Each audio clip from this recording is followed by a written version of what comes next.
आपका शुक्रिया, आपका शुक्रिया, आपका शुक्रिया। भक्ति के पंख लगा कर जी करता हूँ उड़ जाऊँ, भक्ति के पंख लगा कर जी करती हूँ उड़ जाऊँ। गुरु चरण धूल मिल करके चरणों में ही रह जाऊँ। थे जन्म जन्म की प्यासे, थे जन्म जन्म की प्यासे, जिन्हें आगम पिला दिया। आपका शुक्रिया, आपका शुक्रिया, आपका शुक्रिया, आपका शुक्रिया।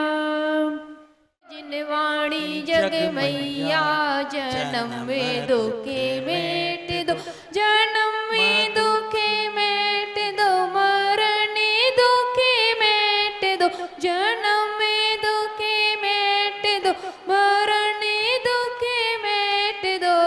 जिनवाणी जग मैया जन्म में दुखे मेट दो, जिनवाणी जग मैया जन्म में दुखे मेट दो।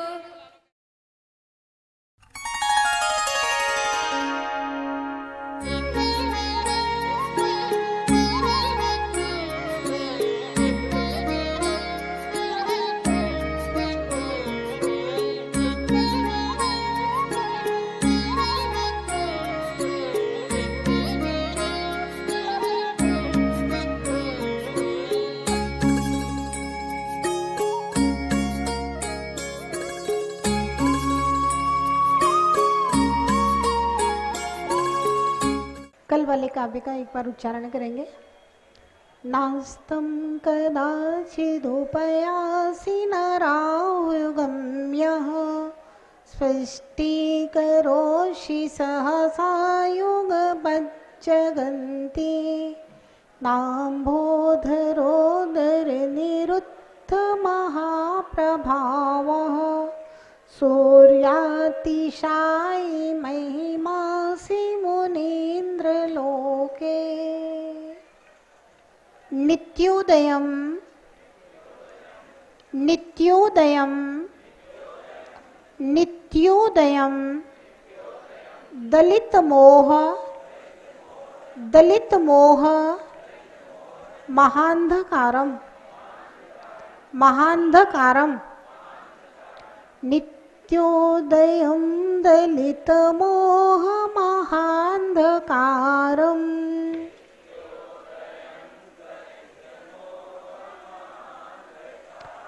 गम्यं न राहु वदनस्य न वारिदानां, गम्यं न राहु वदनस्य न वारिदानां।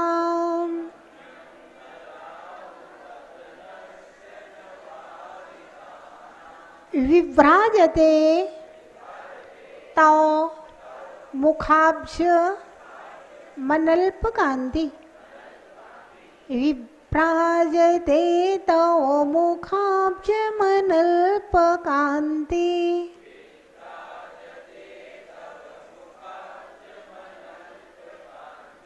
विद्योत विद्योत विद्योत यज्जग दपूर्व शशांक बिंबम। विद्योत यज्जगदपूर्व शशांक बिंबम।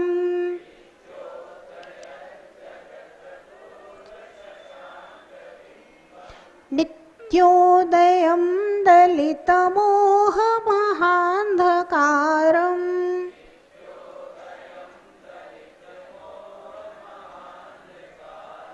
गम्यं न राहुवदनस्य न वारिदानाम्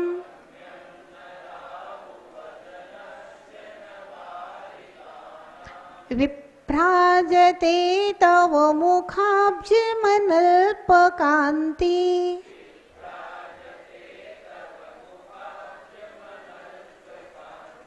विद्योतयज्जगदपूर्वशशाङ्कबिम्बम्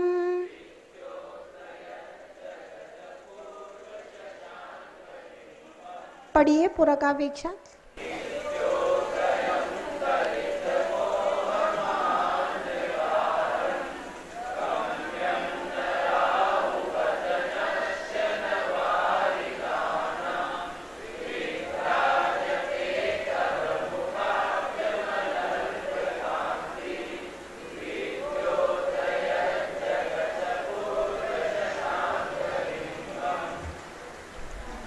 भव्य आत्माओं, आचार्य भगवान मानतोंग परमात्मा की स्तुति करते हुए संसार में जिन जिन भक्तों ने अपने अपने भगवान को जिन उपमानों की उपमा दी है उनको देखते हैं।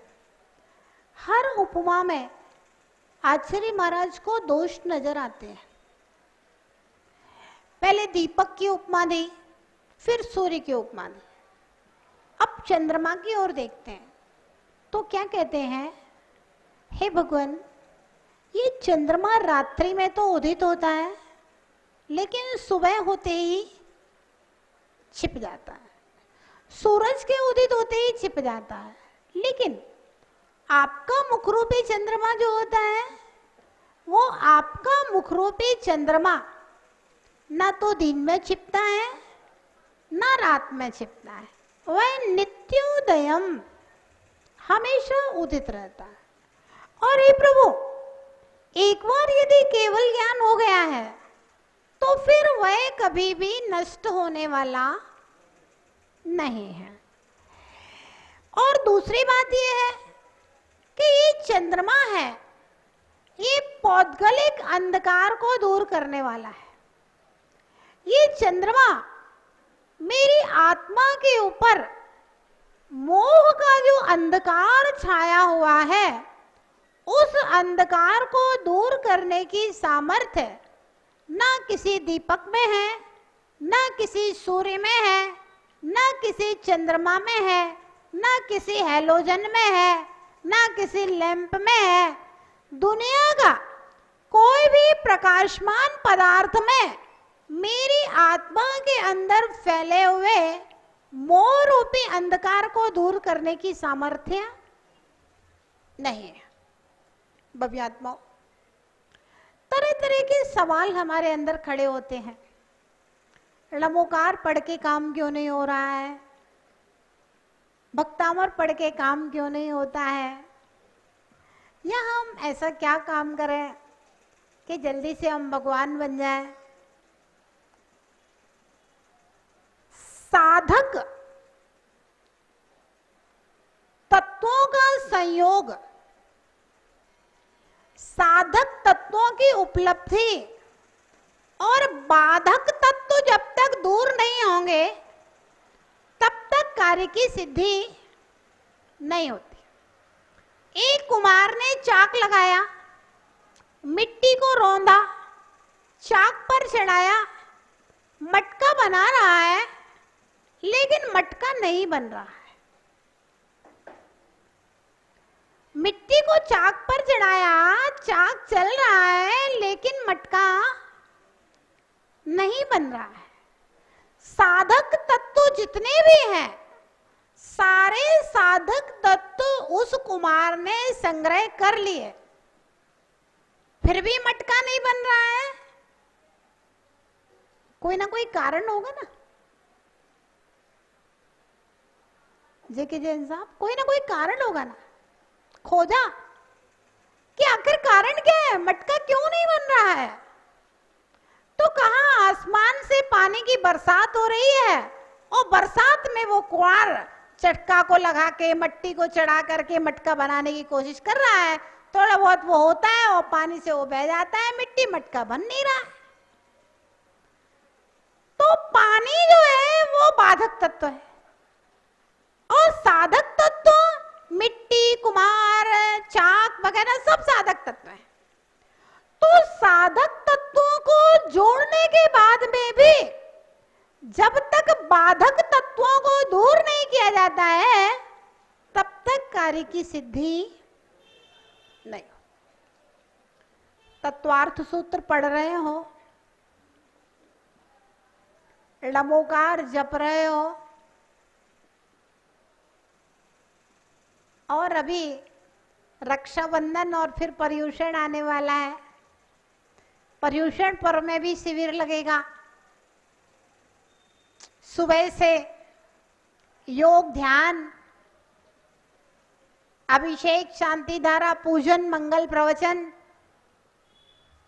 फिर दोपहर में सामायिक कक्षाएं,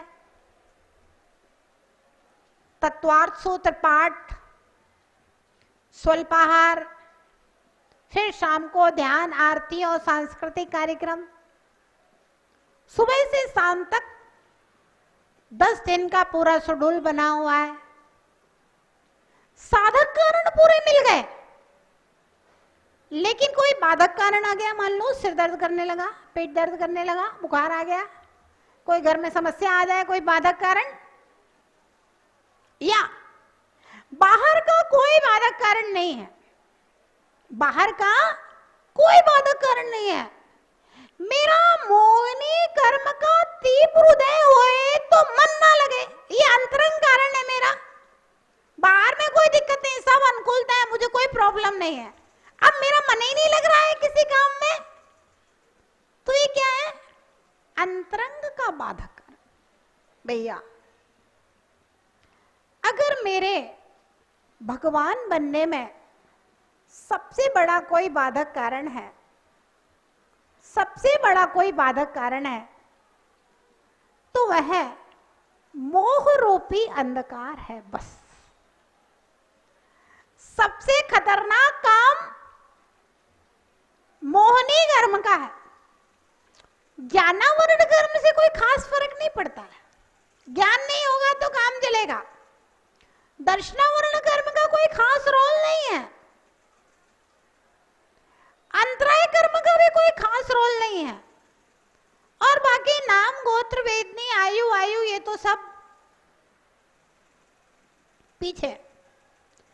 अगर सबसे पहले सेनापति बन करके कोई कर्म हमारे ऊपर चढ़ाई करता है, आत्मा के ऊपर अगर चढ़ाई करता है, तो वह एकमात्र मोहिनी कर्म है? मोहिनी कर्म ऐसा है कि 1 घंटा हम पढ़ाते रहे, 4 महीने तक हम लगातार पढ़ाते रहे, और 4 महीने बाद मोहिनी कर्म का अटैक आपकी आत्मा के ऊपर पड़ा, और वो कहेगा ये तो सब फालतू बात है। 4 महीने की मेहनत बेकार हो गई। एक कथानक आता है, सम्राट अपने महल की छत पे था और उसका मंत्री, उसका नाम शायद संघश्री था, संघश्री नाम का उसका मंत्री था। वो भी सम्राट के साथ में छत के ऊपर था। उसी समय आसमान से 2 चारण रिद्धिधारी मुनि निकले और वो सम्राट के महल की छत पर उतरे। सम्राट ने दूर से देखा, उनको नमोस्तु, क्या है स्वामी, नमोस्तु नमोस्तु। तो वे मुनि महाराज आसमान से सम्राट की छत के ऊपर उतरे, सम्राट को आशीर्वाद दिया, 2 मिनट धर्मोपदेश दिया, और उसके बाद में आकाश मार्ग से वापस चले जाते हैं। सम्राट ने कहा, देखा मंत्री, ये दिगंबर साधुओं को, इनकी तपस्या का ऐसा प्रभाव है तुमने साक्षात अपनी आंखों से देखा ना, आसमान में से अपने उतरे और 2 मिनट का उपदेश दिया, आशीर्वाद दिया और आसमान में से गमन कर गए। ऐसी रिद्धियां सिद्धियां दिगंबरों की तपस्या से प्रकट होती है।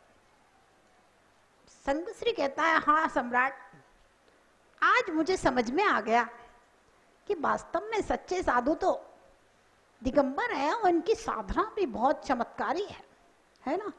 अब मैं जैन धर्म को स्वीकार करता हूं। और उसने सम्राट के सामने जैन धर्म को स्वीकार कर लिया।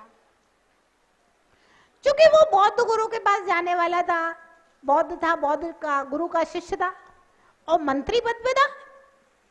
मंत्री संतरी अगर भक्त हो तो फिर तो काम जल्दी जल्दी होते हैं। अब उसने बौद्ध गुरु के पास जाना बंद कर दिया।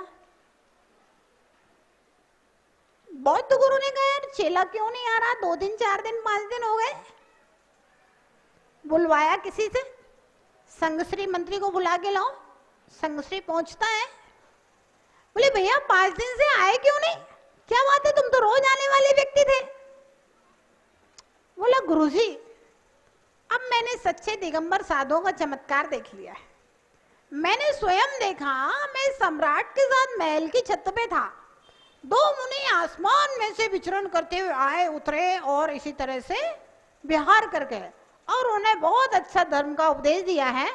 और मैंने तो अब जैन धर्म को स्वीकार कर लिया है। अब आप हमें क्षमा करें, अब हम आपके पास नहीं आएंगे।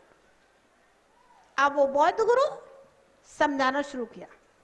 उसने कहा, तुम्हें पता नहीं है, जब मंच पे कोई जादूगर चमत्कार दिखाने के लिए आता है तब वो कैसे कैसे चमत्कार दिखता है, आदमी को नजरबंद कर देता